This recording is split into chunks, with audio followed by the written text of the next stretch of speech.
In this example, we need to fill in these gaps with whatever's written up here. As you can see, these seem to be merged cells, so I'm just going to highlight them and get rid of the merge. In this case, we're going to use the data filter. So the way we do that is we highlight our data, switch the filter on.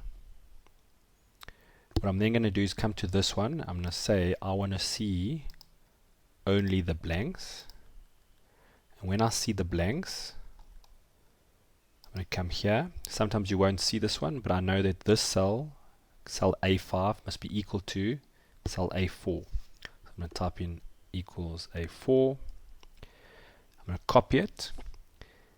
And then when I come all the way down here and I paste it, when it's in filter, Excel is clever enough to realize not to overwrite the item over here. So let's just clear it.